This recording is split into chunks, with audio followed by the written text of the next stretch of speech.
squeaky floorboard, or it's maybe rocking, get yourself a decking screw. Put it in there, one over here, and then what we do... No! Don't do that. Welcome back to the Home Improvements channel, UK. Like, subscribe, hit that bell, don't forget. Please, please, we love you all. So, we are ripping a lot of things out of this house, but I thought this is a perfect opportunity to go over something that people do all the time, and it causes them many problems and many damages. Floorboards in the UK anyhow, and in the older properties, newer properties, they've got like a T&G board.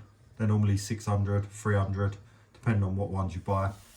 But in the older properties, you have toe and groove floorboards, standard floorboards, and they're normally fixed down with something called a cut clasp now. It's like an old school now. It's in the shape of like a wedge.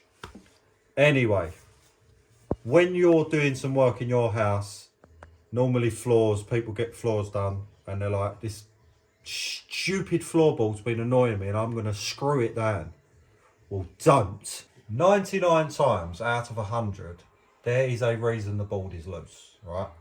Trust me, I've seen it. All of the downstairs waterfalls from this. So look, all these boards are all battered, they're all old, they're all loose. So if we pull one up rather than screwing it down, ta-da! You need to, what you're going to want to do is map out where the pipes are. Excuse me.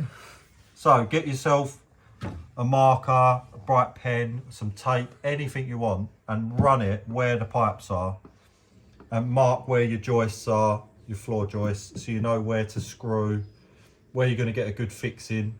So what you want to do if you've got a bolt that's creaking is you need to be looking underneath before putting any screws in. So don't put any screws in your floor until you know for a fact what is underneath.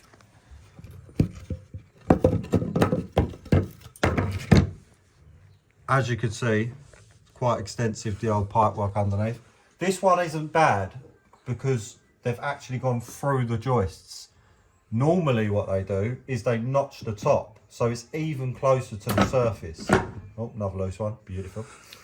So what you need to do is be getting under, find some sort of access, and you can either look under to the board that you need to screw, whatever you need to do. Just don't be screwing or cutting anything, because I can guarantee you there's a pipe there, or a piece of cable, anything like that.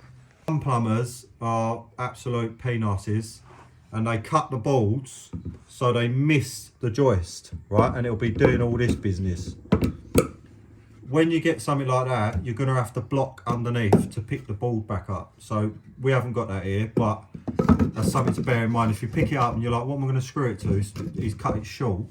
Then get yourself some timber. You can either block on the side of your joist, or you can brace across the existing boards to pick it up. So you do something like that,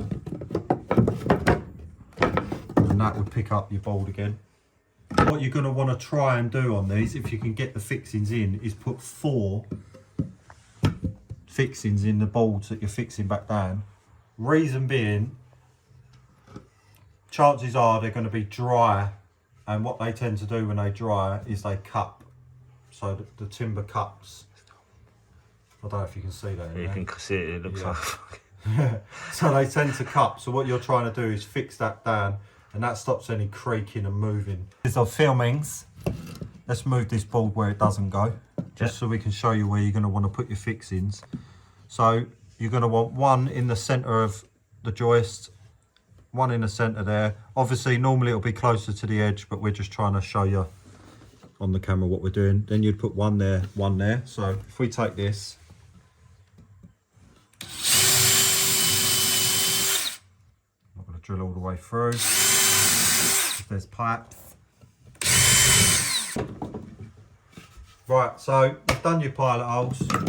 We're just going to screw it in the middle of the floor for now, just so you can see.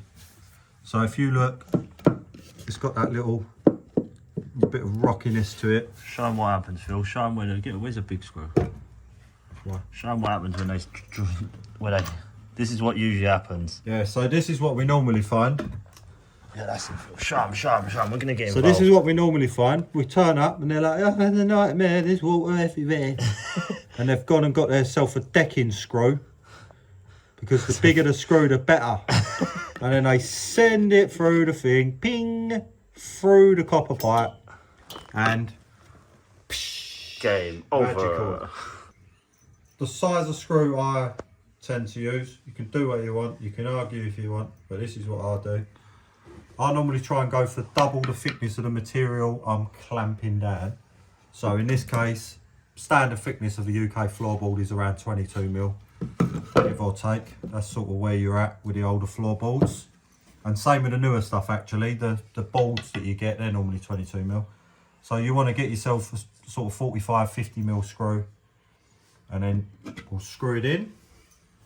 So we know where our pipes are. We know we're not going to go through them now because we've lifted the board up.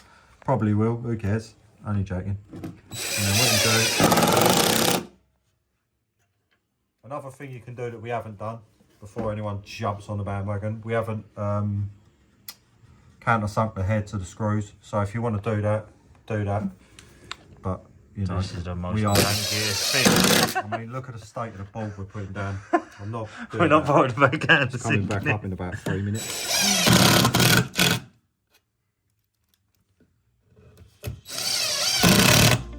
And what you're doing when you drill it, when you pilot hole or pre-drill the holes, what you're going to stop is the cracking, because if you try and screw that down without and it does split, you've pretty much lost all the clamping force, because it's just going to split and the board's going to lift back up.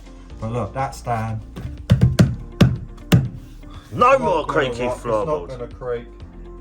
And yeah, like to scribble, check the belting and all the thing, and we'll see you on the next one.